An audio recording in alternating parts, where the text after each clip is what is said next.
So hello again, and welcome to Quick Coffee Moments with me, Christen Forster, and a very much needed cup of pod coffee. Brazil is actually the world's biggest producer of coffee. It's a major part of its economy. So they were very severely hit back in the 30s when there was that kind of big global depression. 1932 came round and there were the Olympics, and they wanted to send a team, but they didn't have any money to send their team to the Olympics, so they came up with a good coffee solution, which is not surprising because I always like to give you some coffee facts before we start these quick coffee moments. So they loaded a cargo ship full of good quality coffee beans. They sailed up the west coast of South America, and kind of as they get into Mexico and then into the lower parts of the States, they started to sell coffee beans as they went up the coast each time they pulled in. They got to Los Angeles where the Olympics were, and they wanted to disembark their team. Unfortunately, the Los Angeles authorities were charging £1 per person, $1 per person for anyone who got off, which was a large sum of money, particularly during the recession. So they couldn't afford to get all of the team off. There were about 82 of them, I think. So they worked out who were the most likely to do well, and they let them get off. And then they continued on a little bit. They got to San Francisco and they had a great coffee sale.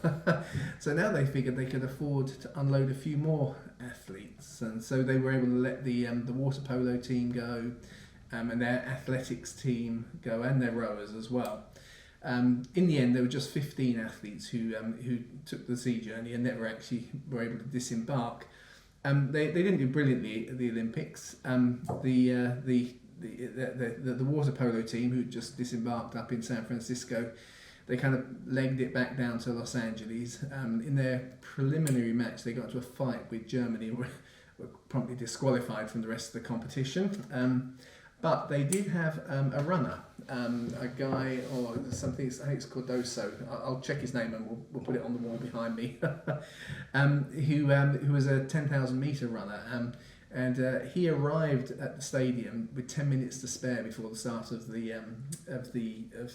run, and he couldn't find his shoes, so he had to run barefoot. But somehow the crowd picked up the story and were really cheering him on. He became a kind of popular favourite for the whole Olympics, and they awarded him a special medal, which I think was the only medal that Brazil won that year.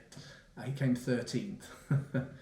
So anyway, there you go, quick coffee moments. What we want to think about today, I was just doing some other work yesterday with a colleague of mine, Lee, and we were thinking about trust, and I was just thinking about that verse where it talks about our faith, and it says, and righteousness is by faith, and faith is not of ourselves, because it's a gift. And I often use that phrase about trust, that you can give trust as a gift, or you can demand it. Trust me. Do you trust me, or am I going to give it to you? Do I gift you with faith? And I think it's similar to when it talks about faith, which is a gift.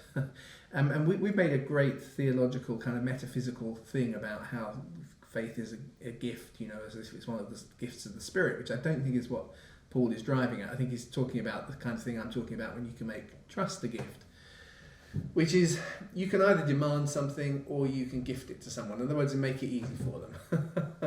And faith is actually easy because as we start to lean into him, he's so faithful. And so actually this is not a requirement on me. This is just the natural response of his faithfulness to me. In that sense, faith is being gifted to us just as trust can be gifted to us. And so I think it's really interesting. Trust is a big word. It covers a whole lot of different things, and a lot of trust we just put down to basic competency. Obviously, you need to trust if you ask someone to come around to fix the gas that they know what they're doing. So it's competency. But we almost always work out whether we trust someone in a much broader way, and in a lot of ways, those things actually happen in the parts of the brain where language doesn't exist.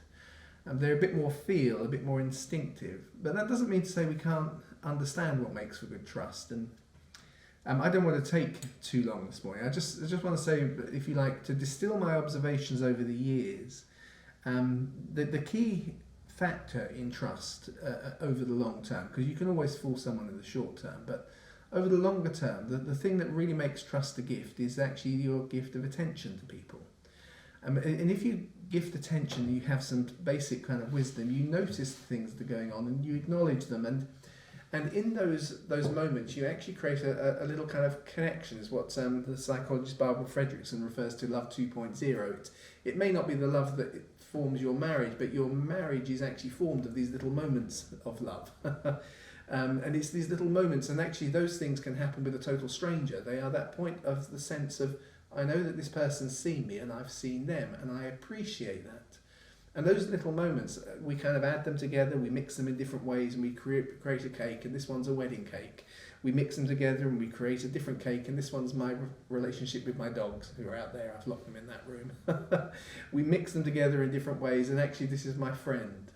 And so love has grown out of those things, but actually trust is a step, a key component of that mix. So what do I want to say on that? Not too much. Jesus talked a lot about trust without using the word trust, because as I said, trust is a big kind of constructed word. It covers a whole host of other things. If we're faithful in the things that belong to someone else, we'll be trusted with our own. If we're faithful in money, we'll be trusted with true riches. If we are, if we're faithful, what's the other one? There's three things there, isn't there? In the little things, if we're faithful in the little things, we get trusted with much. All those kinds of concepts. But I really do think that that trust is something that particularly Christian church could really spend some time working on. We often demand trust of people. Believe me when I tell you this. Well, why should I believe you?